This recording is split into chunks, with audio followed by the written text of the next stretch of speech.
welcome back to Turning Pages with Bree. So glad you are spending some of your time here with me on another video. Hopefully you guys are doing well. I do want to, of course, thank you for subscribing. If you haven't subscribed, what are you waiting for? Go ahead and subscribe. I love to have you here, watching and listening and commenting if you like on the videos that I put out. But welcome and welcome back, anybody that is a subscriber. I so appreciate you. But anyways, getting right into it, right? Because I told you that this month I am going to be doing videos out kind of all throughout the month of books that I have finished.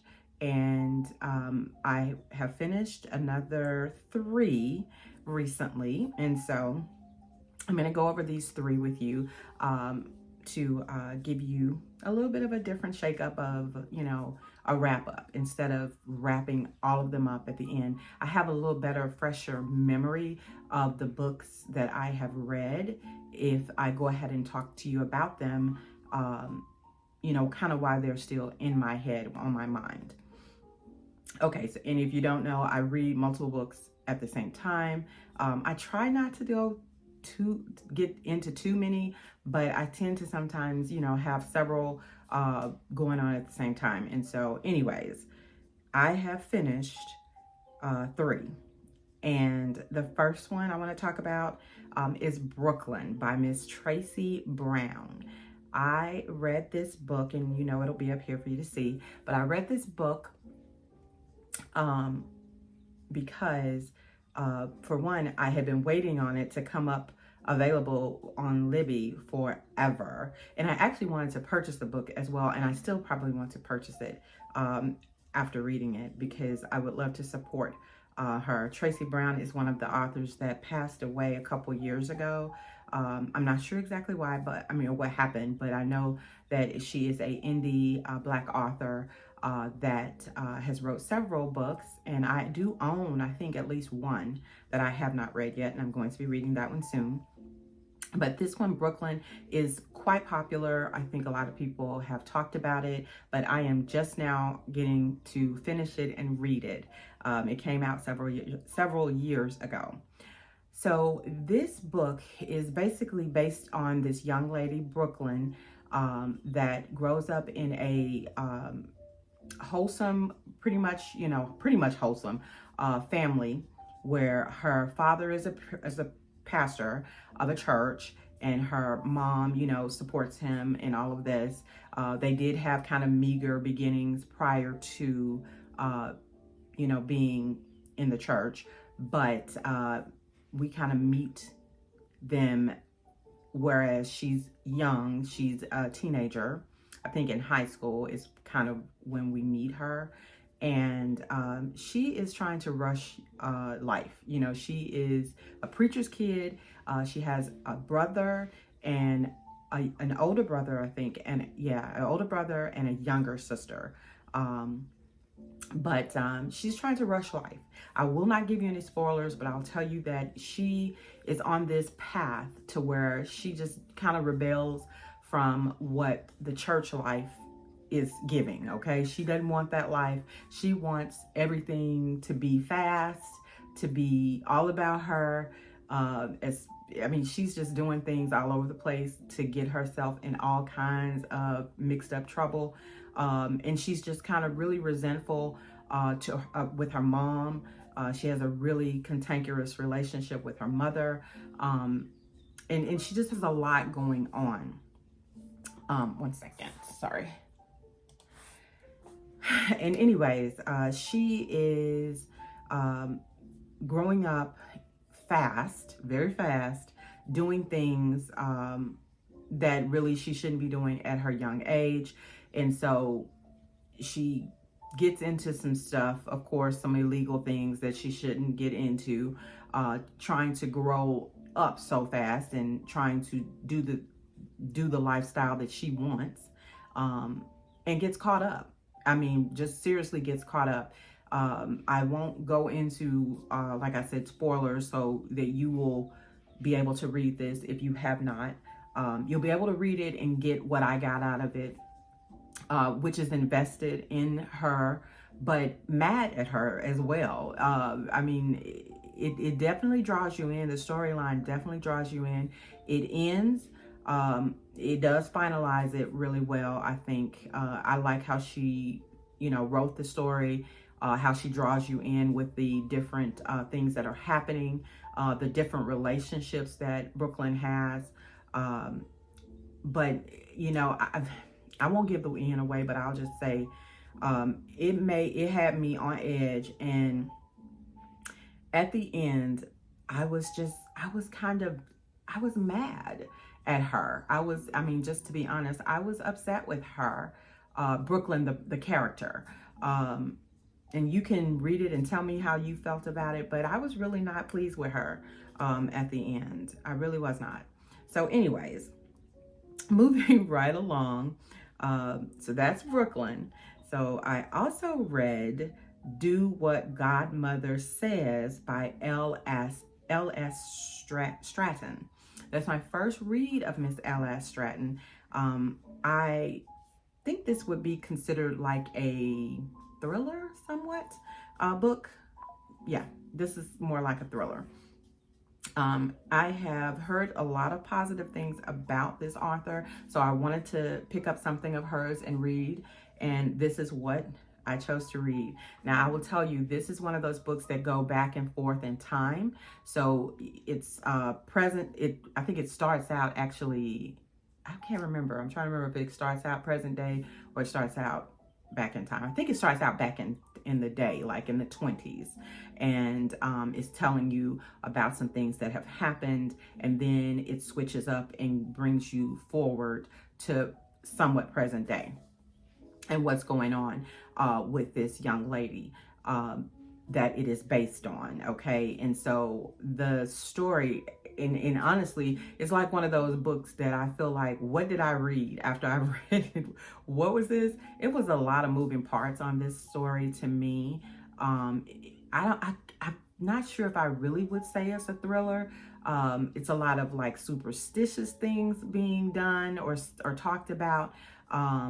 It's just a lot of things going on. I honestly, I read it and I think I understood what the point was, but it was different for me. It was a different type of read.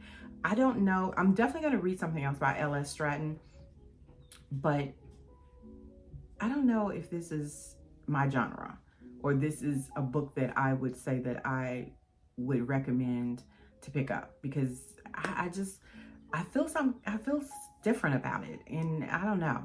But it was, I'm just gonna, with this one, because it was all over the place to me. I mean, it wasn't all over the place, but it was a lot of moving parts. And it's hard with me sometimes with books that are going back and forth in time, and keeping that connection flowing. So the synopsis, because that would be a better explanation than whatever explanation I could possibly try to bring. It says modern day writer and a Harlem Renaissance artist are connected by a painting with a deadly secret in this gripping dual timeline Gothic thriller. So that particular sentence, that first sentence of the synopsis, does kind of give it a good explanation of how this book, or how it flows. Gothic, I mean, somewhat borderline. The main character is Shanice Pierce. She knows better than to heed bad omens, but it's hard to ignore the signs when she finds herself newly single and out of a job on the same seemingly cursed day. Then, while cleaning out her grandmother's house, Shanice comes across a painting. And so I won't go into the synopsis any longer, because I hate reading just the synopsis to you guys, because you can do that yourself. I like to give you my honest opinions and my honest emotions from what I read. It is a lot based about this painting that was done way back in the day, and they discover in her grandmother's house. And it was a lot to do with what's going on with this painting. There's people trying to buy the painting from her, and then it's a lot of back and forth about that. It's just a lot of things going on. She meets someone else, and the guy that she meets, you know, she's standoffish with him at first, and then she gets to where she is allowing him in to kind of build something, or try to build something with them. It's just a lot of things going on. Anyways, my opinion, read when you have time, or if you want to. This is not a read that is really for me. Okay, I'll put that way. But I do want to try something else by Miss LS Stratton, and I will at some point. But this one, I was not into it like that. Not me. Going on to the next one was If Only for One Night. This is an author that I have read way back in the day. I'm a reader from being I was a young reader, okay? And I, of course, read when I was a kid, but now, of course, I've read as an adult, mostly in the past couple of years, a lot, but I had a really big hiatus between the last 15 years or so because of, you know, being a mom and kids and life and all that stuff. So this particular author of If Only for One Night, Reshonda Tate Billingsley and Victoria Christopher Murray, I've read from them, I think, in the past. I'm pretty sure I have, prior to having kids, because she's an older writer, and so an older author. And so I've read her before, and I wanted to kind of reach back and read some books from some of the authors that I have not been reading lately, or haven't read in a lot of years. And so she's one of them. And this book did not fail. It is, of course, a romance, but it's a cheating trope romance, just in case you don't like cheating tropes. It is one of those, but the main female character, she ends up really finding herself. This is a situation where she is in a marriage that she ends up finding out that, you know, her husband is really not, he's not cheating. The husband is not cheating. Her husband is not cheating. But he is not giving her the attention that she needs or wants. He is not, he's just not doing what she really wants. And he's given her everything. They don't have any children, but they have a beautiful, lavish life. And she's doing things to really try to spark and show him that she, you know, needs to be loved, right? Really, that she needs to be noticed. And he's busy working. He's given her this beautiful house, beautiful cars. She has a beautiful life on the outside, right? But on the inside, inside with her, it's not so beautiful. It is, she wants more, and she's not getting it. She's not getting that fulfillment. And of course, she ends up doing some things. I won't go, like I said, in great detail, but I'll say that what ends up happening starts out from a friendship that develops from someone she is playing Words with Friends game, this online game called Words with Friends, that she's playing this game online, and ends up being more intrigued with this person than her husband. And that develops into something just interesting. So I'll leave it at that, because if you choose to read it, I do not want to give away the main story. I want you to read it for yourself.